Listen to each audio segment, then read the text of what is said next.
Now, the other thing I wanted to go through is, as many of you know, the NCCN breast ovarian guidelines were updated last week. So I think it came out on December 4th. There are some pretty big changes. That's why it took the panel quite a while to put forth and finalize this new version. So what you'll see here, I just wanted to walk you through a few things, but there was a lot of reorganization that went into it. So you can see on the first page, it's really by disease site that we focused on. So you have breast ovarian, you have pancreatic, you have prostate, you have colorectal, and then you have the specific cancer syndrome. So we left Leishman and Cowden in here, but we did try and set it up by disease site. The other thing is you'll notice that it's no longer just breast ovarian. We're calling it the NCCN breast ovarian and pancreatic cancer guidelines. The other thing is, again, this was a social media post that we put out on Facebook, Instagram, Twitter, and LinkedIn the day it came out. So it's a good way to get this information, hopefully in a simple format.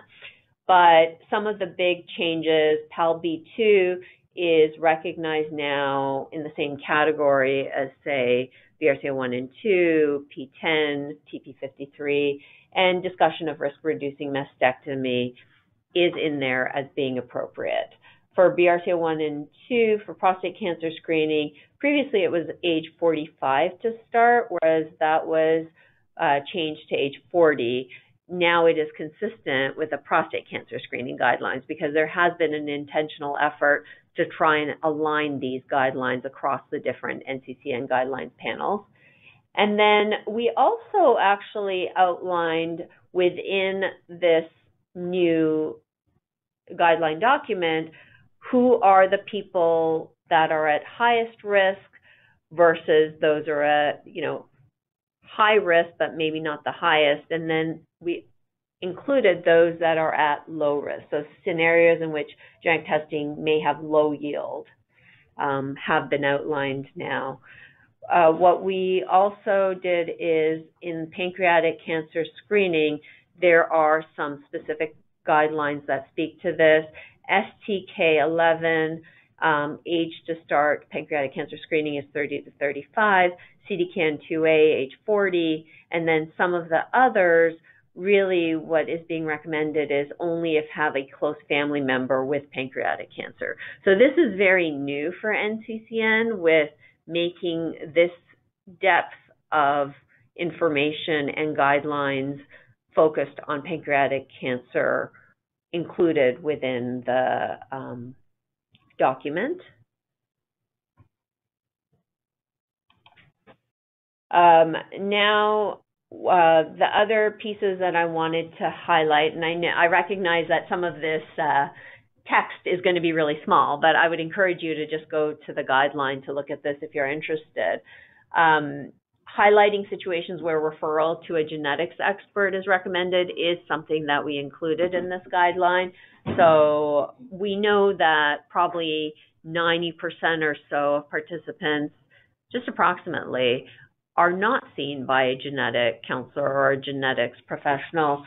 So again, there are specific scenarios after you get a test result where having a genetics expert involved may be particularly helpful. And again, this is not meant to be a completely comprehensive list because we recognize that there are many different scenarios where a patient may benefit from seeing a genetics expert, but these are some of the situations that we think are really important to really consider this.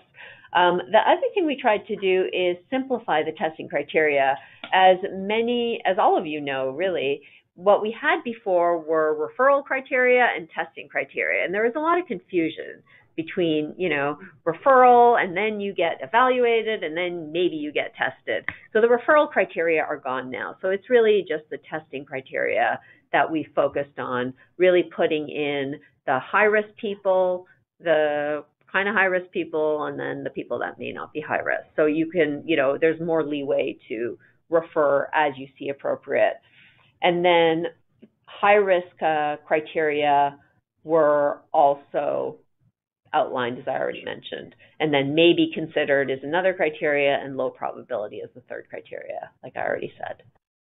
The other thing we did is we had a lot of flow diagrams in the prior guidelines, and we have reduced that to one. So again, I think this is a really positive change as well, and it kind of goes through a decision tree of what do you do as the patient journeys through their genetic counseling and testing journey. This would be nice for the colorectal cancer guidelines as well. There are a lot of flow charts in there. Yes. So again, I know that the colorectal cancer panel is in the process of updating their guidelines. Dr. Georgia Wiesner is on that panel. I don't think she's on the call right now. She's not. No, she's not. But she would have insight. And again, the way NCCN works is we can't really talk about the guidelines as they're being updated. I can talk about it now because they're out. So I think she'd be limited in what she could say. There was also a great press release in case anyone is interested. The full press release is available at nccn.org. As many of you may already know, Mary Daly has been the long-standing chair of this particular guideline panel. And again, she talks about how we've really tried to base these guidelines on strong, unbiased evidence. Rob Pilarski, who's a genetic counselor at The Ohio State University, he has been the vice chair of this guideline panel for many years now. So again, he had some great commentary on this as well. Genetic testing is becoming increasingly utilized in oncology because of surgical decisions and, expanding indications for chemotherapy. Also recognizing that direct-to-consumer labs are popping up more. So again, trying to address the guidelines to be responsive to many of these issues. And then Dr. Matt Yerglin, who's a physician in the Harvard system, he was very involved in the pancreatic cancer guidelines. So again, as we all know, 4 to 10% of individuals with pancreatic cancer have an inherited mutation. Many times they don't have a family history. So right now, per the guidelines, all individuals with pancreatic cancer should be offered genetic counseling and germline testing. And I think that was already in the guidelines last time, but I think this round it's pretty prominent given that we're putting a whole section on pancreatic cancer and it's also in the title. So again, for the full press release, you can just go to this link.